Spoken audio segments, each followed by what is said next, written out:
Hello viewers, welcome back to our channel. இன்றைக்கி நம்ம சேனலில் எதை பற்றி பார்க்க போகிறோம் அப்படின்னா, திருச்சி ஸ்ரீரங்கம் சொர்க்கவாசல் எப்படி இருந்தது அந்த வீடியோவுமே இதில் இருக்குது. ஸோ நீங்கள் வீடியோ மிஸ் பண்ணாமல் பார்த்துட்டு வாங்க. நான் எங்கள் வீட்டில் இருந்து ஸ்ரீரங்கம்க்கு பைக்கில் போயிட்டேன். ஆனால் ஜனவரி 3 சாட்டர்டே முன்பத்து ராப்பத்துன்னு சொல்லுவாங்க. ரொம்பவே ரஷ்ஷாக இருந்தது. கோயிலுக்குள்ளே என்ட்ரன்ஸ் போகிறதுக்கே வெளியில் அவ்வளோ கூட்டம் நின்றுட்டு இருந்தது. ஸோ மெயின் என்ட்ரன்ஸில் ரொம்பவே கூட்டமாக இருந்தது அப்படின்னு சொல்லிட்டு வெள்ளை கோபுரம் வழியாக நம்ம உள்ளே போகலாம் அப்படின்னு சொல்லிட்டு அங்கிட்டு போனோம். அங்கிட்டு போய் பார்த்தாலும் லைன் ரொம்ப இருந்தது. ஆனால் மெயின் என்ட்ரன்ஸ் கம்பேர் பண்ணுறப்ப இங்கே கொஞ்சம் கம்மியாக தான் இருந்தது. இந்த லைனில் நிற்கும் போது நிறைய கிளி அந்த மரத்துலலாம் உட்காந்துருந்தது. நிறைய வானத்துலேயும் பறந்து போனது. ஸோ அந்த ஒரு சின்ன கிளியை மட்டும் நான் வீடியோ எடுத்து இந்த வீடியோவில் போட்டிருப்பேன்.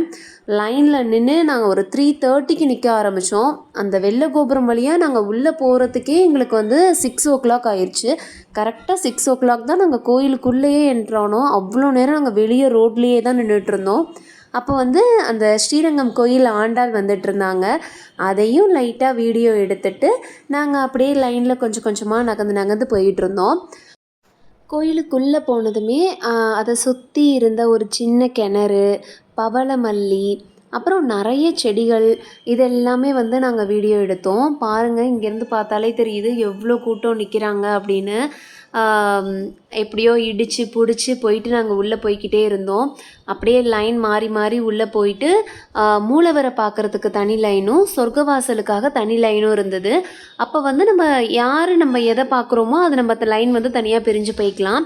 நாங்கள் யோசிச்சுக்கிட்டே இருந்தோம் என்ன பண்ணலாம் அப்படின்னு. ஏன்னா 6:30க்கு மூலவர் க்ளோஸ் பண்ணிடுவாங்க. அன்னைக்கு மட்டும் 7 o'clock 7:15க்கு க்ளோஸ் பண்ணாங்க. சரி, நாங்கள் மூலவரை பார்த்துடலாம் அப்படின்னு சொல்லிட்டு நாங்கள் மூலவர் லைனில் போயிட்டோம். மூலவர் லைனில் அடைச்சி அந்த மாதிரி தான் விட்டாங்க.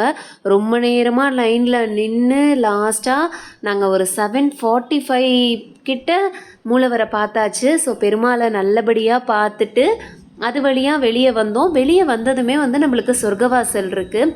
சொர்க்கவாசல் கரெக்டாக நம்ம மேலே பார்த்துட்டு அந்த 2 பள்ளி இருப்பாங்க, அவங்கள பார்த்துட்டு நம்ம அந்த சொர்க்கவாசலை தாண்டி நம்ம வெளியே போகிறது தான். இது அந்த மூலவரோட டெக்கரேஷன்ஸு. ஸோ மூலவர் முன்பத்துலேயே நம்மளுக்கு டெக்கரேஷன்ஸ்லாம் பண்ணியிருப்பாங்க. அதனால் அந்த வேப்பிலையெல்லாம் கொஞ்சம் காஞ்சி இருந்தது, பூலாம் கொஞ்சம் காஞ்ச மாதிரி இருந்தது. ஆனால் டெக்கரேஷன்ஸ் உள்ளே ரொம்பவே சூப்பராக இருந்தது. இதுதான் பெருமாளை பார்த்துட்டு நம்ம வெளியே வந்தோன்னே இருக்கிற சொர்க்கவாசல். இதை தாண்டி வெளியே வந்தோம் அப்படின்னா அந்த மணலில் நடக்கிறப்ப பீச் மணலில் நடக்கிற மாதிரியே நம்மளுக்கு இருக்கும். ஸோ அங்கே இருந்துட்டு பெருமாளோட பிரசாதத்தை வாங்கி சாப்பிட்றதுக்கு ரொம்பவே சூப்பராக இருக்கும். அந்த பௌர்ணமி நிலா ப்ளஸ் பெருமாளோட அந்த கோயில் ரொம்பவே அழகான இடமா இருந்தது. அன்னைக்கு ரொம்ப ரஷ்ஷாக இருந்ததுனால அன்றைக்கி நாங்கள் எந்த பிரசாதமும் வாங்கி சாப்பிடல. வீட்டுக்கு கிளம்பலாம் அப்படின்னு சொல்லி நாங்கள் கிளம்பிட்டோம்.